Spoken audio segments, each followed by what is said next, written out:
Hello everyone and welcome back to my channel. Again, this is me, Crystal Cortez, and I am your Pinay girl here in Canada.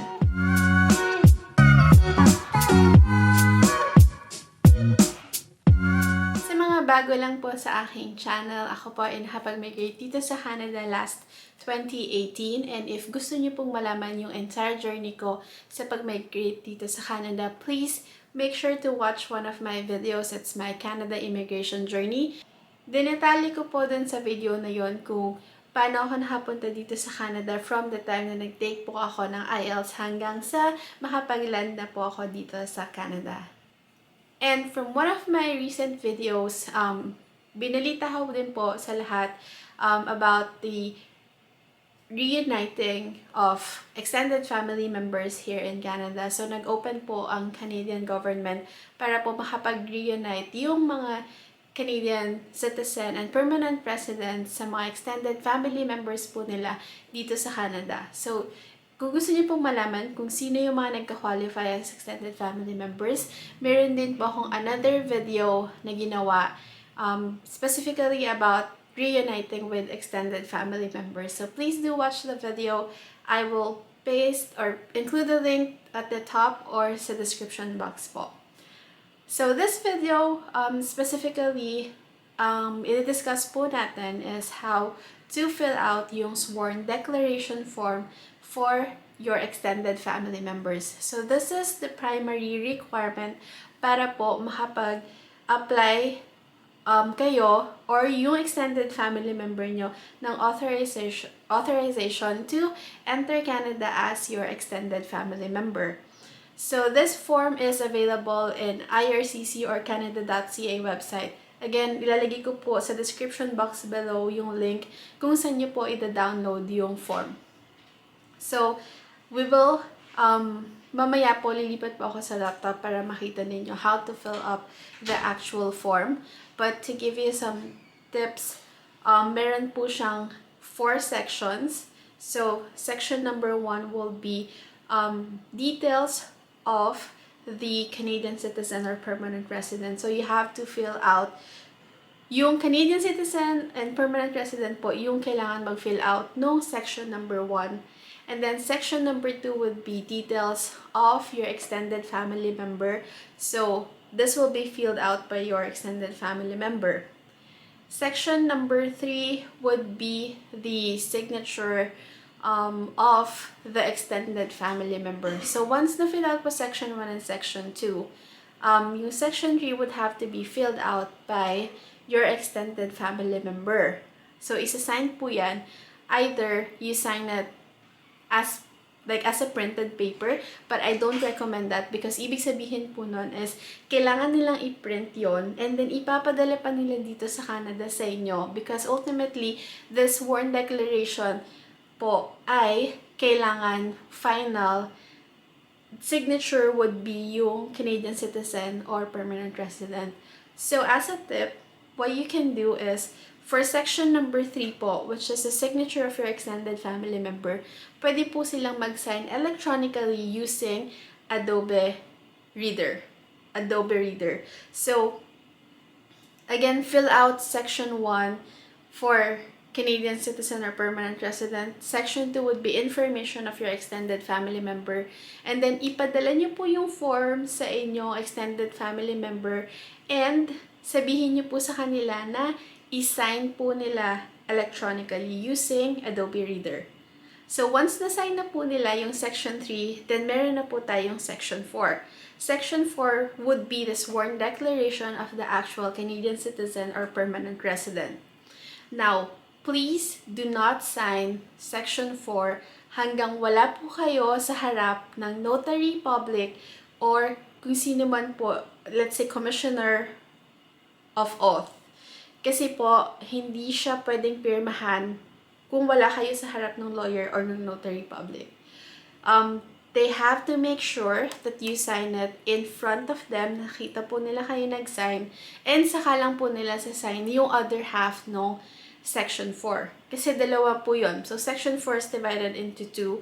First one would be yung signature ng Canadian citizen or permanent resident And the latter part would be the signature po ng notary public or nung lawyer na nag-witness nung pag-sign ninyo nung sworn declaration form. Okay? So, ibig sabihin po, kapag electronically sign na yung section 3 nung inyong extended family member, ipapadala nila yan ulit sa inyo, and kayo naman po, you have to either print the entire form, and magsischedule po kayo ng appointment sa notary public or any lawyer that is allowed po to look at or to sign a sworn declaration. Okay, so ito na po yung IMM0006E Form or Application for Authorization and the Statutory Declaration for the purpose of entry into Canada for extended family members during COVID-19 emergency orders under the Quarantine Act. So kung dinownload niyo po to and meron kayong nakikitang error or hindi niyo siya nabubuksan, make sure po na meron kayong Adobe Acrobat Reader. So, hindi po siya mag-work kung i-open nyo lang siya with your browsers. Make sure that you open the file with your Adobe PDF Reader. Now, so this is how you fill out the form. First of all, you have to choose if you are a Canadian citizen or permanent resident. Kailangan po yung una mag-fill out ng form is either yung Canadian citizen or yung permanent resident. So let's say in my case, I am a permanent resident, pipiliin ko po yung permanent resident.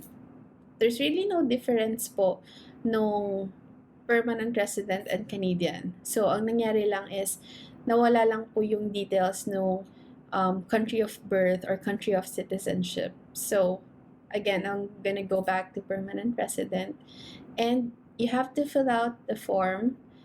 Section 1 will all be personal information po ng permanent resident. So let's say, I'm gonna put in my name. So, just fill out the details, yung place of birth po ninyo, date of birth, country of citizenship. So, I will choose Philippines.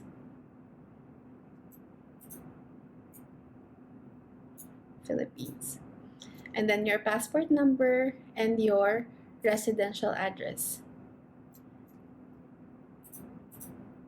And then once na-fill out nyo na po yung section 1, the next thing is to fill out yung section 2 or personal information naman nung extended family member na papupuntahin nyo dito sa Canada. So, make sure lang po na i-fill out every bit of the information, including the travel document. Best to use passport para mas madali po yung identification, and then their current home address and yung address po, kumbaga kung saan sila magsistay pagdating nila dito sa Canada. And then the last question is very important, length of intended stay in Canada. So meron pong 15 days or more or less than 15 days. Please make sure that please remember that ang requirement po nila is kailangan magsistay dito yung extended family for more than 15 days. If nilagay niyo po less than 15 days, then 100% sure your application for either the visa or the authorization letter will be rejected. So again, requirement is 15 days or more. So make sure po na 15 days or more yung pipiliin ninyo on this part. Next is Section 3, Consent and Signature. So, once na-fill out na po yung Section 2, make sure na, Section 3, ito po is yung signature nung extended family member ninyo. So, type yung name, and then, pwede po nila itong i-digitally sign. So, let's say, my sister. Ngayon, kung isa-sign po niya, i-click lang niya to part na to. And then, si Adobe po ay gagawa or meron steps na kailangan gawin para magkaroon po ng digital ID. Okay? So, once na setup niyo na yon, i-click lang niyo yung continue and then sign. Okay, and then isa-save niya po ito as a secured file. So as you can see, nagkaroon na po siya ng signature on this side. And it says it's digitally signed by whoever, kung sino man po yung extended family member ninyo. And then, ilagay po ninyo yung date kung kailan siya sinign on a format of. Okay. So double click lang po para lumabas yung calendar. Again, pinakamadaling way po is yung electronic signature katulad po ng ginawa ko na to para hindi nyo na siya kailangan ipadala pa, let's say via DHL or LBC, etong form papunta dito sa Canada, which is ibig sabihin mas matatagalan pa po. Now, pag na-sign na po ito ng extended family member ninyo, the next thing is kailangan nyo pong i-sign yung Section 4 sa harap po ng either one of these four. So, Commissioner for Oaths, Justice of the Peace, Lawyer, or Notary Public. Now, ang instructions po nila is, ang pwede nyo lang fill out dito is this part, which is yung name ng Canadian citizen or permanent resident, and then yung sa next box po is yung name ng inyong extended family member. And then, i-check nyo po dito kung ano yung relationship ninyo dun sa extended family member. So, in my case, ang chinek ko po is yung siblings dahil kapatid ko po yung ini-invite. And then, wala na po kayong gagawin dito sa tatlo. Not unless, sa tatlong box na to, not unless ready na po kayo to sign in front of the lawyer or the notary public. So, in my case po, ang ginawa ko po sa sister ko is, meron po akong nakitang online notary public. So, they do have offices here in Toronto. Then, marami po silang offices in Toronto. But, they also do virtual sworn declaration signing. So, ang nangyari po is, nag-book ako ng appointment with them. Notary Pro yung name ng company with lawyers that can do this. So, it's legally allowed in Ontario na pwede po silang mag-sign nung sworn declaration kahit the virtual meeting lang po. So, ang ginawa ko po is, first, nag-schedule ako ng appointment on their website.